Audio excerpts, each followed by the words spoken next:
திருமண வாழ்க்கையில விரிசல்களும் கள்ளக்காதலும் ஏன், தீர்வுகளும் பரிகாரமும் என்ற தலைப்புல இந்த பதிவை பார்க்க போறோம்.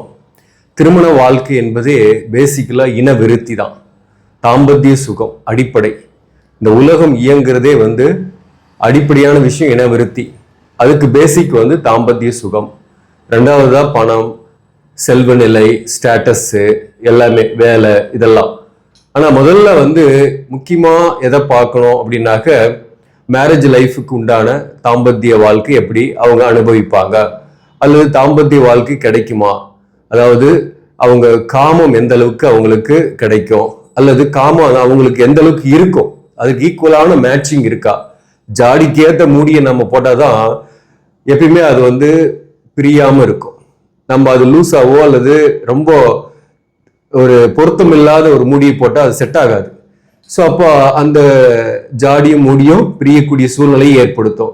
அது போலதான் கணவன் மனைவி திருமண வாழ்க்கையில சேர்றதோ அல்லது காதலிச்சு கூட கல்யாணம் பண்றாங்கன்னா கூட, இந்த காலகட்டத்துல காதலிச்சு கல்யாணம் பண்ணவங்க கூட பாத்தீங்கன்னாக்க வேற ஒரு ரிலேஷன்ஷிப்ல எக்ஸ்ட்ரா மேரிட்டல் அஃபேர்ஸ்ல போய் இருப்பாங்க. ஒரு கட்டத்துல உயிருக்கு உயிரா காதலிச்சிருப்பாங்க, இவங்கதான் வாழ்க்கைன்னு. ஆனா அதுக்கப்புறம் பாத்தீங்கன்னாக்க அந்த உறவை தாண்டி, அந்த திருமண உறவை தாண்டி வேற ஒரு உறவும் இருக்கும். அது ஆணா இருந்தாலும் சரி, பெண்ணா இருந்தாலும் சில பேருக்கு இந்த மாதிரி ஏற்பட்டுடுது. இதெல்லாம் என்ன காரணம்?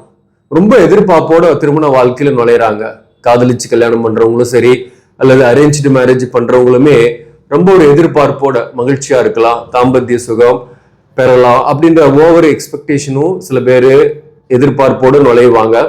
அவங்களுக்கு அந்த இடத்துல போதுமான அளவுக்கு அந்த தாம்பத்திய சுகம் கிடைக்கல அப்படின்னும் போது அவங்க வெளியில தேட ஆரம்பிச்சிடுறாங்க, அல்லது வெளியில ஏதோ ஒரு சந்தர்ப்ப சூழ்நிலையில் அது அமைஞ்சிருது. இவங்க தேடலன்னா கூட அது தானாவே சில பேருக்கு அமையும். அதுதான் ஜாதக அமைப்புன்றது.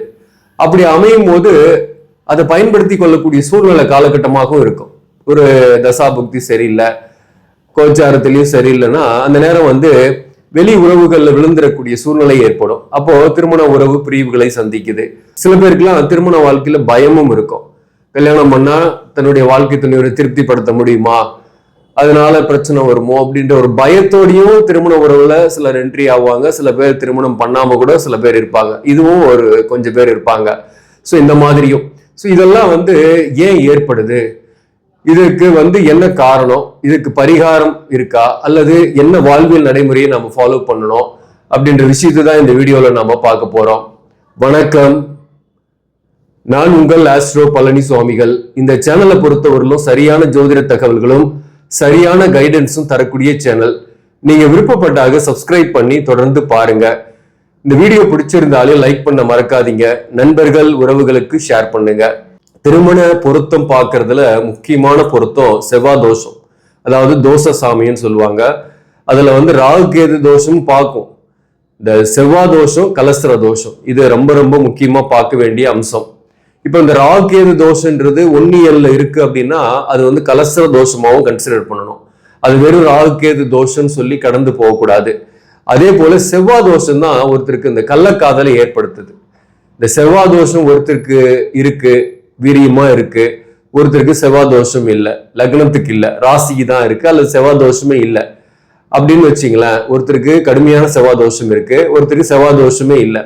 ஒரு ஆணுக்கு இப்படி இருக்கு, பெண்ணுக்கு அப்படி இல்லைன்னாக்க இந்த ரெண்டு பேரும் கல்யாணம் பண்ணிக்கிறாங்கன்னு வச்சுங்களேன். ஒரு கட்டத்துல அந்த ஆண் எதிர்பார்க்கிற அந்த எக்ஸ்பெக்டேஷன், அதாவது செக்ஷுவலா அவங்க எதிர்பார்க்கிற அந்த எக்ஸ்பெக்டேஷன் ஃபுல்ஃபில் ஆகாது. பொதுவாகவே செவ்வாய் தோஷம்ன்றது என்ன அப்படின்னாக்க உடம்பு சூட்டு உடம்பு, அவங்களுக்கு ரொம்ப வீரியம் இருக்கும், அதிகமா தேவைப்படுது, ஆர்வம் இருக்கும், காமம் அதிகமாக தேவைப்படும், காமம் அதிகமாக நாட்டம் செலுத்துவாங்க, அவங்களுக்கு எக்ஸ்பெக்டேஷன்ஸ் அதிகமாக இருக்கும். அவங்களுக்கு ஈக்குவலா இருக்கக்கூடிய செவ்வாய் தோஷம் உள்ளவங்களே சேர்த்தும் போது தான் சூட்டுக்கு சூட்டு சரியா போயிடும். அவங்களுக்கும் எக்ஸ்பெக்டேஷன் அதிகமா இருக்கும், இவங்களுக்கும் அதிகமான எக்ஸ்பெக்டேஷன் இருக்கும். ரெண்டு பேரும் இணையும் போது அந்த தாம்பத்திய சுகன்றது ஃபுல்ஃபில் ஆகும். இவருக்கு அதிகமா இருக்கும், ஆனா அந்த வாழ்க்கை துணைவருக்கு எக்ஸ்பெக்டேஷன் இல்லாம இருப்பாங்க, அல்லது அது ஒரு நெருடலா இருக்கும், அல்லது முடியாம இருக்கும், அல்லது ஹெல்த்ல சில பிரச்சனைகள் இருக்கலாம், அல்லது ஆர்வம் இல்லாமல் இருக்கலாம். இந்த மாதிரியான சூழ்நிலைகள்ல தான் இந்த திருமண உறவு என்பது கசந்து போறது. அந்த படுக்கை அறையில கசந்து போகக்கூடிய உறவு என்பது அது வெளியிலயும் அப்படியே தெரிய ஆரம்பிக்கும். படிப்படியா அது பிரிவுகளை ஏற்படுத்தும். சில பேர் இப்போ ஒருத்தருக்கு வந்து கலஸ்திர தோஷம், அதாவது செவ்வாய் தோஷம் இருக்கு, ஒருத்தருக்கு வந்து கலஸ்திர தோஷம் இல்லை, வாழ்க்கை துணைவருக்கு கலஸ்திர தோஷம் இல்லை, செவ்வாய் தோஷமும் இல்லைன்னு வச்சிங்களேன். பட் இந்த கலஸ்திர தோஷம் செவ்வாய் தோஷம் உடைய நபர் வந்து வெளியில கூட ஒரு உறவை நாட ஆரம்பிப்பார். அந்த வெளி உறவு என்பது தானாகவே கூட வரும், இவர் வந்து தேடக்கூட மாட்டாரு, இயற்கையாவே அது அமையும். அப்படி இயற்கையா அமையறதுல அதுல செட்டில் ஆகி அப்படியே கூட போயிட்டு இருக்கக்கூடிய சூழ்நிலை, அவருடைய தசாபுக்தி காலகட்டமும் சரியில்லாத நேரத்துல அப்படியே இருக்கக்கூடிய சூழ்நிலை வரும். ஸோ அப்போ வந்து ஒரு கள்ள உறவில் ஏற்படக்கூடிய சூழ்நிலை ஏற்படுது. அதுதான் திருமண பொருத்தம் பார்க்கும்போது இந்த தோஷ சாமியம்ன்றது கரெக்டா மேட்ச் பண்ணணும். செவ்வாய் தோஷம் இருக்கு, வலிமையா இருக்குன்னா செவ்வாய் தோஷம் இருக்கக்கூடியவங்களையே சேர்த்தணும். ஆனா கலசர தோஷம் இருக்குன்னாக அந்த கலசர தோஷம் இருக்கக்கூடியவங்களை சேர்த்தக்கூடாது. அதுதான் இங்க முக்கியமான விஷயம். அதே போல ராகுகேது தோஷம்ன்றது வந்து சப்போஸ் 4-10 இருக்கு அப்படின்னாலையும் அதையும் கொஞ்சம் கீனா வாட்ச் பண்ணி அதுக்கு ஈக்குவலான மேட்சிங்கை ஏற்படுத்தணும். அதே போல இந்த 4-10-1-7 ராகுகேது இருந்தா கூட அவங்களுக்கு கூட பார்த்தீங்கன்னா 2 தாரம் ஏற்பட்டுடுது, அல்லது வேற ரிலேஷன்ஷிப்ல போயிடுறாங்க, ஊர் விட்டு வெளியூர்ல போய் பழைக்கிறாங்க. இந்த 4-10 ராகுகேது இருக்கிறவங்களுக்கு கூட அந்த 4ஆம் இடத்துல ராகு இருக்குன்னாவே அவங்களுக்கு அந்த சுகம் கிடைக்கிறதுல அவங்க வேற ஒரு உறவை நாடி போகக்கூடிய சூழ்நிலை ஏற்படுத்துறது, அல்லது அதிக ஆசை அதிக ஆர்வத்துல அவங்க அந்த உறவை தேடி போகக்கூடிய சூழ்நிலை வருது.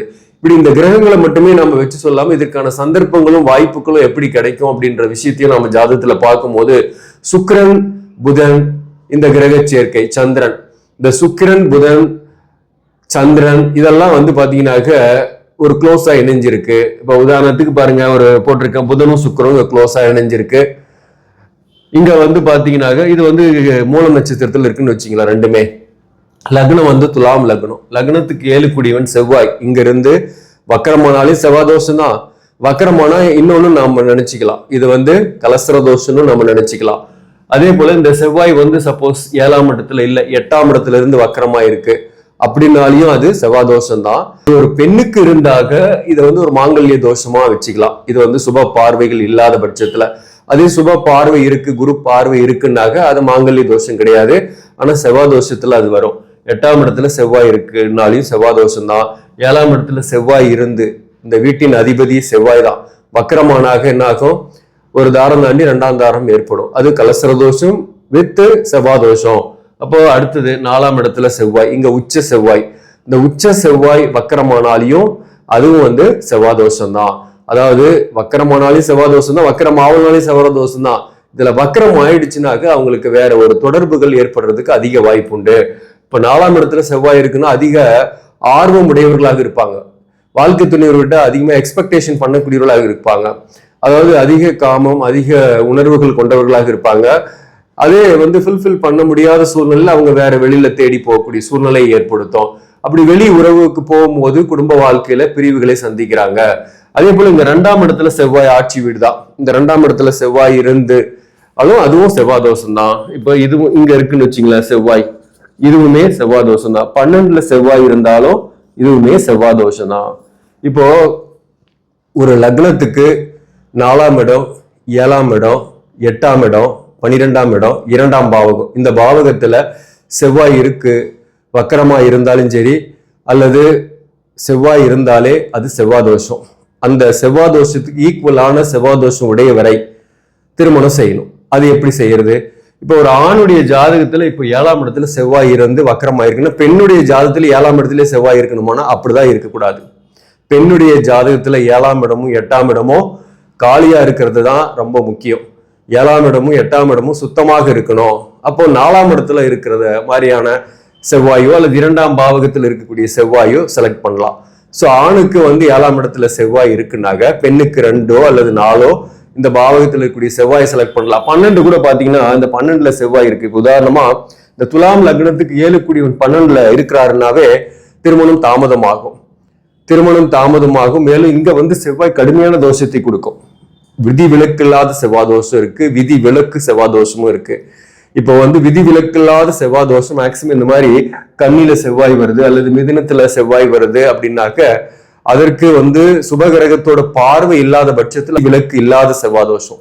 அப்படி விதி விலக்கு இல்லாத செவ்வாய் தோஷம் இருந்துச்சுன்னா என்ன ஆகும்னா அவங்களுக்கு அதே மாதிரி தான் விதி விலக்கு இல்லாத செவ்வாய் தோஷம் உடையவரை தான் நாம திருமணம் செஞ்சாதான் கரெக்டா இருக்கும். இப்போ கண்ணில செவ்வாய் இருக்கு, துலாம் லக்னம், அவருக்கு வந்து செவ்வாய் தோஷம் இருக்கிறவங்களே கல்யாணம் பண்றீங்கன்னா கூட, ஃபார் எக்ஸாம்பிள் விதி விலக்கு உடைய செவ்வாய் தோஷம்ன்றது வந்து இங்க இருக்கிறதெல்லாம், இப்போ ஃபார் எக்ஸாம்பிள் வந்து உச்ச செவ்வாய் இருக்குன்னு வச்சுங்களேன், இங்க மகரத்துல செவ்வாய் இருக்கு, அப்படிப்பட்ட ஒருத்தர் கல்யாணம் பண்ணா கூட அவங்களுக்குள்ள பிரிவினை வரும். என்ன காரணம்னா அது வந்து பரிகார செவ்வாய் தான். என்ன காரணம், இங்க செவ்வாய் வந்து இந்த வீட்டில உச்சமாகிறாரு, உச்சமாகி வக்கரம் ஆகல, வக்கரமாகாதவரே கல்யாணம் பண்றீங்கன்னா கூட ஒரு பிரிவினை இருந்துகிட்டே இருக்கும், தாம்பத்தியம் சரியா இருக்காது.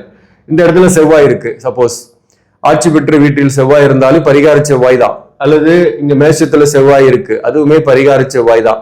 அப்படிப்பட்டவரை, பரிகார செவ்வாய் உள்ளவரை, விதிவிலக்கு இல்லாத செவ்வாய் தோஷம் இந்த கன்னியிலேயோ மிதுனத்திலேயோ செவ்வாய் வந்து அதற்கு குரு பார்வை இல்லாத பட்சத்துல அப்படிப்பட்டவங்களும் நம்ம திருமண பொருத்தத்துல இணைக்கும் போது பிரிவினை ஏற்படுது. சப்போஸ் இங்க குரு இருந்து இதை அப்படியே பாக்குறாருன்னு வச்சுங்களேன், அப்போ இதுவுமே பரிகார செவ்வாயா மாறிடும், விதி விலக்குள்ள செவ்வாயா மாறிடும்.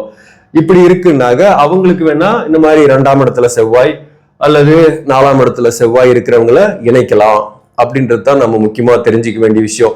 மொத்தத்துல கள்ளக்காதல் ஏன் ஏற்படுதுனாக, செவ்வாய் தோஷம் இருந்து 7ஆம் இடம் 8ஆம் இடத்துல, முக்கியமா 7ஆம் இடம் 8ஆம் இடம் 4ஆம் இடத்துல இருந்து வக்கரம் ஆயிருக்கு அப்படின்னாக, இன்னொருத்தருக்கும் அது மாதிரி ஒரு பரிகார செவ்வாயோ விதிவிலக்கில்லாத செவ்வாய் தோஷமாக இருந்தால் விதிவிலக்கில்லாத செவ்வாய் தோஷமா உடையவரையோ இணைக்கணும்.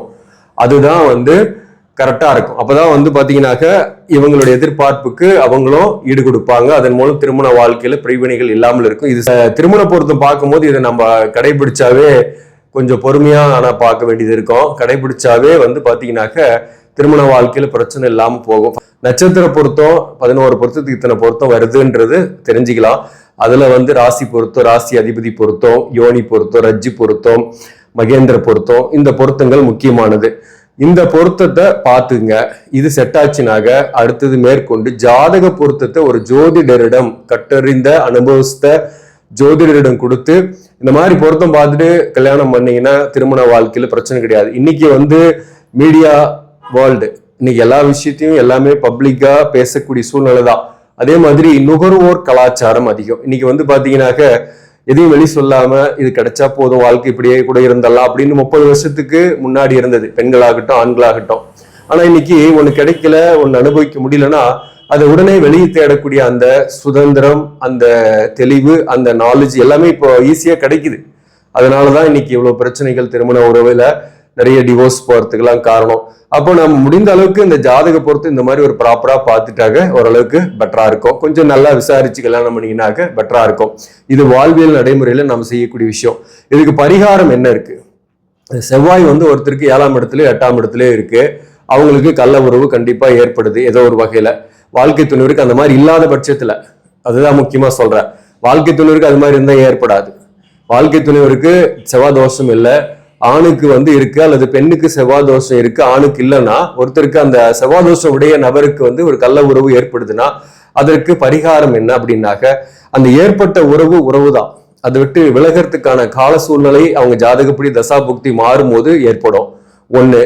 அல்லது இதை விட்டு பரிகாரம், இந்த மாதிரி செவ்வாய் தோஷம் இருக்கு அப்படின்றவங்க என்ன செய்யலாம் அப்படின்னாக்க, சஷ்டி விரதம் இருக்கலாம். சஷ்டி விரதம் ஒரு வளர்பிறை சஷ்டியில ஆரம்பிச்சு தேய்பிரை சஷ்டி வரலும் விரதம் இருந்து பழனி மலைக்கு போகலாம். வருஷம் ஒரு முறை பழனி மலைக்கு செவ்வாய்க்கிழமையும் சஷ்டி திதியும் வரக்கூடிய நாள்ல நீங்க வந்து பழனி முருகனை போய் தரிசிச்சுட்டு வந்து ஆண்டி கோலத்தை முக்கியமா தரிசிச்சுட்டு வர்றீங்கன்னாவே இந்த செவ்வாய் தோஷத்தோட வலிமை குறையுது. இப்ப இந்த செவ்வாய் தோஷம் இப்படி இருக்கிறதுனால திருமணம் கூட தாமதமாகும், தாம்பத்தியம் கிடைக்காது. அதே மாதிரி பாத்தீங்கன்னா கல்யாணம் ஆனாலையும் வேற ஒரு உறவுலாம் வரும். அப்படிப்பட்டவங்க என்ன செய்யலாம், அடிக்கடி பழனிமலை கோயிலுக்கு போயிட்டு வர்றது, அதாவது மேக்சிமம் செவ்வாய்க்கிழமையும் சஷ்டி திதியும் வரக்கூடிய நாட்கள்ல நீங்க விரதம் இருந்தும் போகலாம், விரதம் இல்லாமலையும் போகலாம். மனசளவுல நீங்க வந்து சுத்தமா இருக்கீங்க, யாருக்கும் துன்பம் கொடுக்கலன்னா விரதம் இல்லாம கூட நீங்க தைரியமா போகலாம். அந்த முருகபெருமானை தரிசிச்சு வினைகளை சொல்லி வேண்டிக்கிட்டு நன்றி சொல்லிட்டு வாங்க. ஆட்டோமேட்டிக்கா உங்களுடைய செவ்வாய் தோஷத்தோட வலிமை குறையும். இதை பத்தி நான் பழனிமலை வீடியோ நிறைய போட்டிருக்கேன் நம்ம சேனல்ல, அதை பாருங்க. அதே மாதிரி பாத்தீங்கன்னாக்க கந்த சஷ்டி கவசம் படிச்சுட்டு வர்றது கூட வீட்லயே உங்களுக்கு இந்த செவ்வாய் தோஷத்தோட வலிமை குறைந்து திருமணம் ஆகாதவர்களுக்கு திருமணம் ஆகும், புத்திரபாக்கியம் கிடைக்காதவர்களுக்கு புத்திரபாக்கியம் கிடைக்கும். அதே போல நல்ல எண்ணங்கள் நம்ம இதயத்தில் வரும். குறிப்பா பழனி முருகன் வழிபாடு செவ்வாய் தோஷத்தை குறைக்கும். இதற்கான தீர்வு அதுதான். நன்றி, வணக்கம்.